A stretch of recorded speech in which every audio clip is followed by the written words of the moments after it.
Hello class 12th, welcome to my channel learn with basic. Class 12th, आज मैं आप लोगों के लिए बाजार दर्शन जैनेन्द्र कुमार जी की रचना है जो गद्य खंड से आपके चैप्टर में है।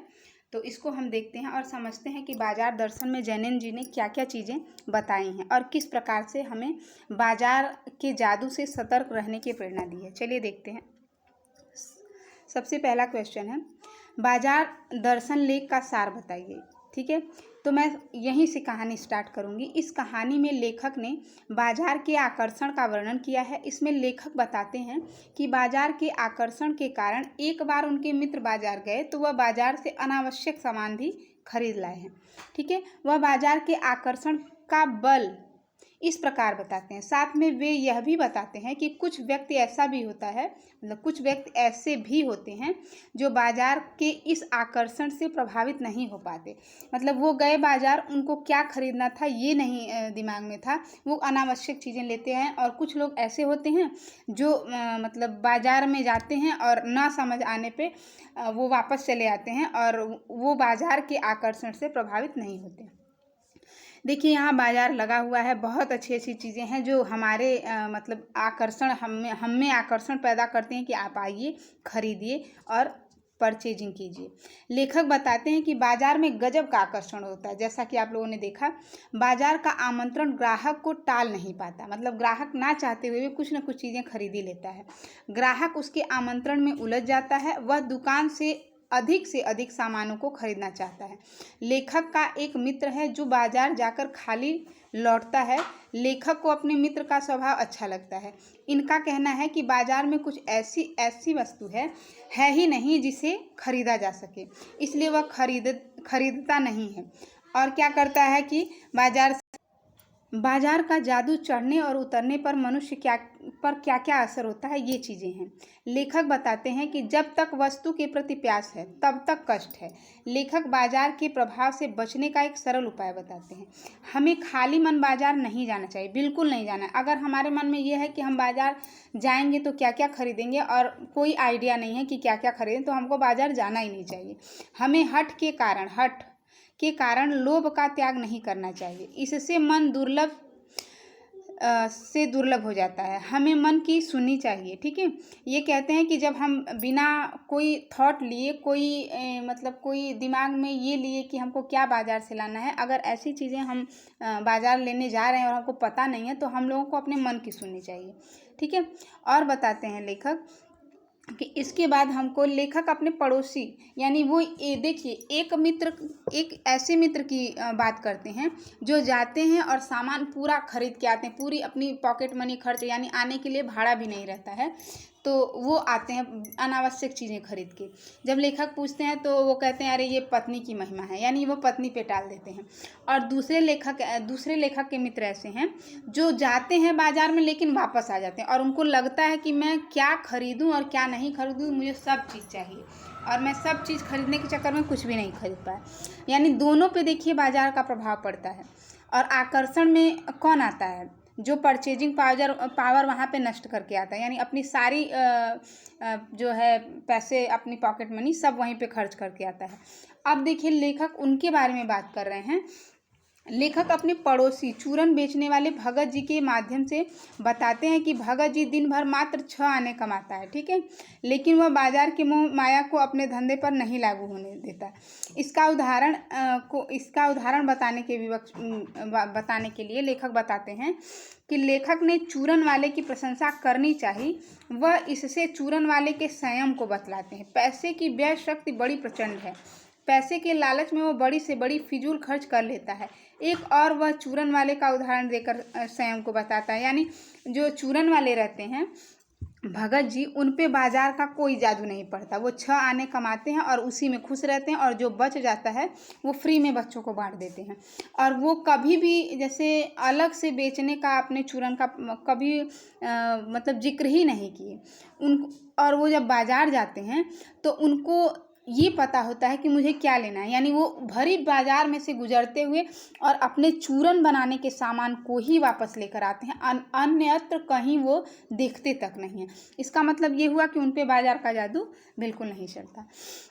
अब देखिए, इन सारे का निष्कर्ष ये निकलता है कि बाजार की आकर्षण शक्ति बहुत ज़्यादा होती है। लेखक बताते हैं कि चूरन वाला बाजार में रहकर पैसे को खर्च नहीं करता, वह बाजार के आकर्षण से प्रभावित नहीं होता, संयम रखता है। इस प्रकार लेखक हमें बाजार के मोह माया के बारे में बताते हैं। ठीक है, तो ये इस तरह से वो बताते हैं। अब देखिए, ये मैंने आपको जो थ्योरी दिखाई, उसके आधार पे मैं एक एक पॉइंट अब बात करूँगी। वीडियो को पूरा देखिएगा, बीच में मत छोड़िएगा, नहीं तो आपको समझ में नहीं आएगा। देखिए, बाजारवाद का प्रभाव क्या क्या होता है। लेखक बताता है कि जो उपभोक्तावाद होते हैं, यानी जो उनके मित्र थे कि वो समर्थन करते हैं कि ये जो बाजार है यही चकाचौंध, माने इसकी चकाचौंध ही इसका दोषी है। लेखक ने यह भी अनुभव किया कि बाजार की चकाचौंध लोगों को अपनी ओर मूक भाषा में आकर्षित करती है, यानी बिना बोले आकर्षित करती है।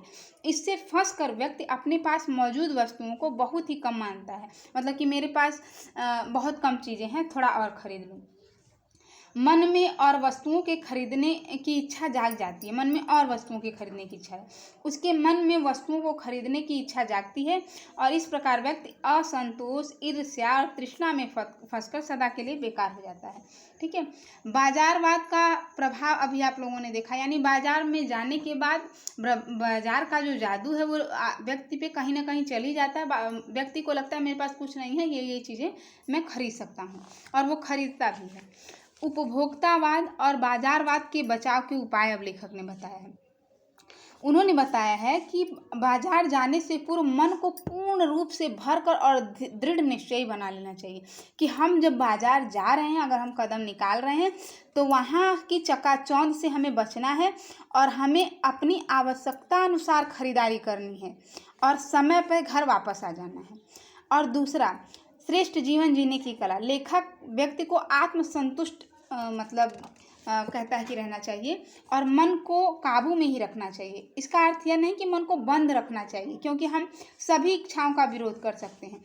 इस तर्क में उन्होंने अनेक तर्कों द्वारा स्पष्ट किया है कि आवश्यकता अनुसार खरीदने के लिए स्वतंत्र रहना चाहिए, लेकिन मनमाने की छूट से बचना चाहिए। यानी खरीदारी तो करनी चाहिए, लेकिन मनमाने ढंग से खरीदारी नहीं करनी चाहिए।